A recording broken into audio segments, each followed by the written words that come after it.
kemiskinan ataupun kedudukan dia untuk menjadikan dia seorang istri. Biarkan saya memilih seperti apa yang engkau telah gariskan aku untuk engkau sandingkan sebagai suami dan istri. Setiap malam saya berdoa seperti itu. Saya tidak ingin kecantikan menjadikan pilihan bagi saya untuk menikah.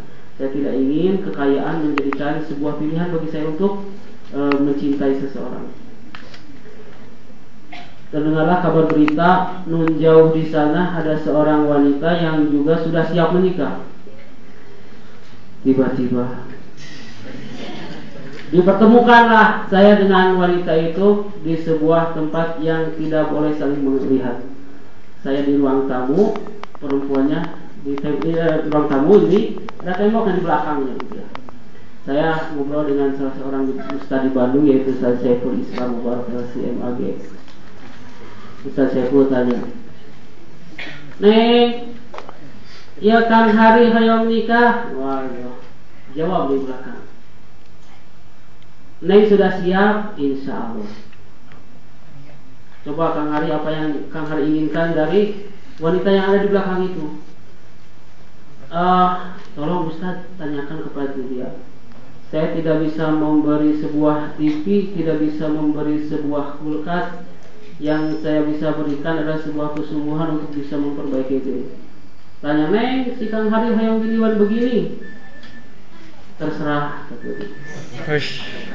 Kemudian apalagi Kang Hari, coba tanyakan kepada wanita yang di belakang tabir itu, "Apa keinginan Anda kepada saya?"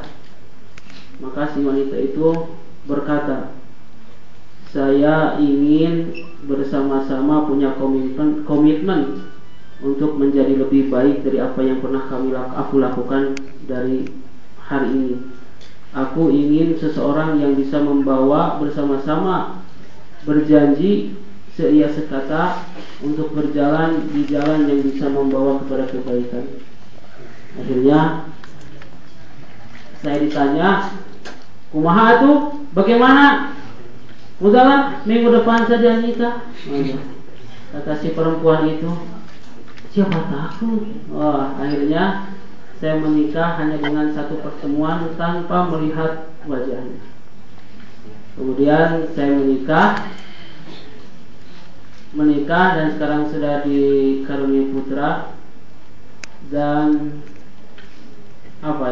ukuran cantik atau tidak cantik, ukuran kaya atau tidak kaya, seorang wanita yang saya nikah ini adalah seorang tukang nasi kuning, begitu. Jualan nasi kuning. Tahu nasi kuning? Ada di Malaysia ada nasi kuning, yellow rice.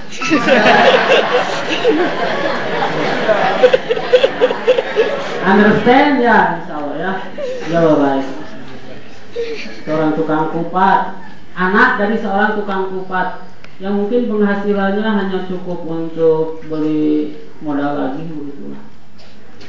Tapi ternyata Allah berikan satu jalan lain dari pernikahan itu. Saya tidak menikah berdasarkan mencintai dia dan dia tidak mencintai saya karena tidak pernah bertemu.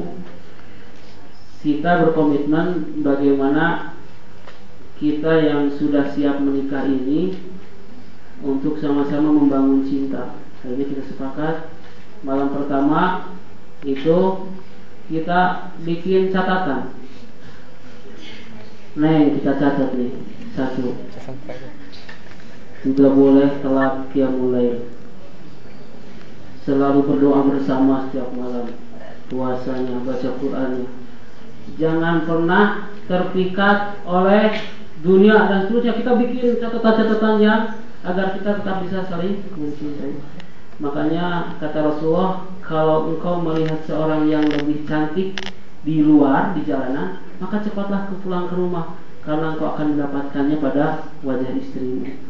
Akhirnya komitmen itu dijaga, dan saya rasakan ternyata memang pernikahan itu tidak harus diawali dengan cinta.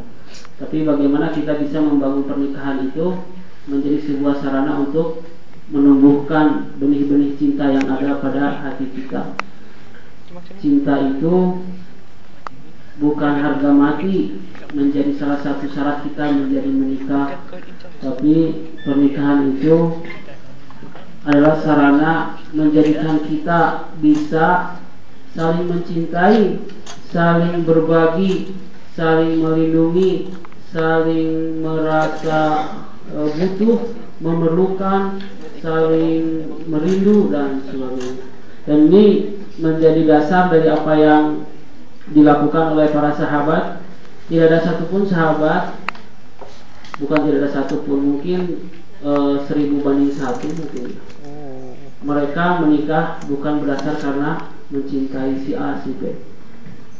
Kalaupun yang hadir di sini mau menikah, sebutkan saja nanti ke Kang Musin, saya sudah siap menikah. Nanti Kang Musin akan pilihkan seorang laki-laki yang baik untuk berdampingan dengan. Ini maksudnya. Ya. Jadi bagaimana pernikahan ini bisa menjadi satu sarana menyalurkan ghariza insting kita sebagai manusia dengan cara yang halal, ya. Jadi seperti makna nikah sebenarnya, sebelum ada akad di hadapan penghulu, terima saya nikah kepada Neng Wulansari dengan mas kawin 1 buah mobil Mercy, dibayar impi ku mimpi. Ya, terima. Setelah itu baru boleh kita ya TTP akang-akang mau berpegangan makan mau bercekek-cekekan terserah lah. Ya, namun sebelum itu mah Allah menjaga. Kata Rasulullah SAW, aku lebih suka tanganku ditusuk oleh paku yang panas dari neraka dibanding dengan harus menyentuh seorang tangan perempuan yang bukan yang bukan. Ya, jadi nikah adalah satu solusi yang baik bagi teman-teman yang hadir di sini yang sudah tidak tahan ingin duduk berduaan, gitu ya. Walaupun masih kuliah tingkat 1, tingkat 2, nggak ada larangan. Di tanah Arab mah usia 10 tahun sudah dinikahkan. Siti Aisyah dinikahi oleh Rasulullah itu ketika usianya baru 9 tahun. Ya. Jadi tidak ada istilah karena masih kuliah akhirnya tidak nikah gitu. Tapi demi menyelamatkan harga diri kita di hadapan Allah, nikah. Gimana tidak punya uang? Dan memang dari dulu juga kita tidak punya uang ya. Selama ini juga dikasih sama orang tua ya. So ada nggak yang di sini yang bisa sendiri dagang gorengan misalkan di sana? Ya. Kemudian pertanyaan yang kedua bukan masalah jodoh belum sampai. Allah itu sudah memasangkan setiap kita. Kita tidak pernah tahu siapa jodoh kita. Saya pernah menginginkan seorang wanita sebelum saya nikah dengan istri saya ini, seorang teman saya seperjuangan di madrasah. Kita berjuang lebih dari 13 tahun ngajar anak-anak gitu, di kampung-kampung. Tertarik saya kepada seorang wanita itu. Tapi memang jodoh itu bukan pilihan kita, Allah yang memilihkan kita. Jodoh yang terbaik yang pantas bagi kita itu siapa? Ternyata sudah saya sampaikan keinginan saya menikah kepada wanita itu kepada orang tuanya. Orang tuanya bilang, maaf Kang Hari, no level. Waduh, no level artinya ternyata wanita itu sudah dipinang oleh orang lain. Dan yang meminangnya itu teman saya juga. Dan ternyata ada hikmah yang sangat besar ketika Allah memilihkan si Neng itu kepada teman saya. Ternyata teman saya adalah seorang yang punya kesabaran tingkat super tinggi. Super tinggi. Baru 3 bulan menikah, itu rekan saya itu langsung hamil. Ketika 3 bulan itu sudah hamil, kemudian keguguran, dikuret.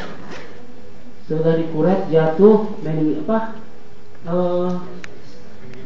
meningitis ya, yang kena apa ya di Coba. mana gitulah, saya kurang tahu ya.